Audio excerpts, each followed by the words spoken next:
Crouse.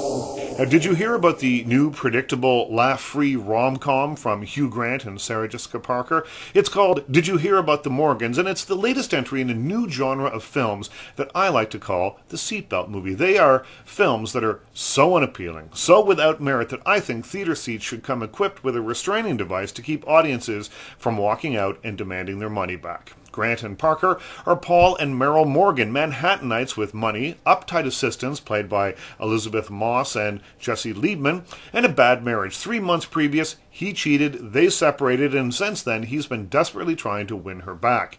One night they witness a murder and become the target of a hired killer. For their safety, they're placed in the Witness Protection Program and relocated to flyover territory in Ray, Wyoming, a one-horse town in the Rockies. Now, under the watchful eye of local Sheriff Clay Wheeler, played by Sam Elliott, and his Annie Oakley wannabe wife, Mary Steenburgen, the city folks rethink their relationship. Now, movies like Did You Hear About the Morgans raise the question, when you know how the movie's going to end even before it starts, do you have to stay all the way until the final credits? Well, the answer for me, of course, is yes. I'm a professional, and I'm obligated to sit through every minute of this tripe. Remember, I watch bad movies, so you don't have to. But be warned, there is a strong sense of déjà vu that runs throughout this movie. There's nothing here that we haven't seen before and seen done better. Maybe 10 years ago, Did You Hear About the Morgans might have worked with the same cast, but now it feels as stale as Grant's awkward Englishman routine and Sarah Jessica Parker's dyed-in-the-wool New Yorker shtick. Steenburgen's character seems to understand this. At one point she says, "I see you two laughing at your little inside New York City jokes. I don't find them funny." Amen to that. Is there an older gag than the inevitable city girl milks a cow scene, or the hilarious culture clash between the city slickers and the country rubes?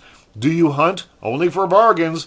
Green Acres did jokes like that on television 40 years ago, and they were getting old even then. Grant and Parker are masters of this kind of material, both having found fame, playing slight variations on Paul and Meryl, but here neither of them seem to be trying very hard.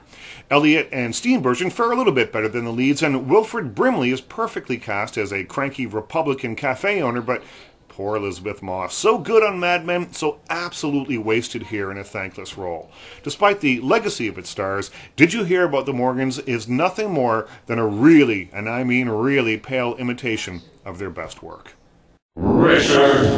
Crouse.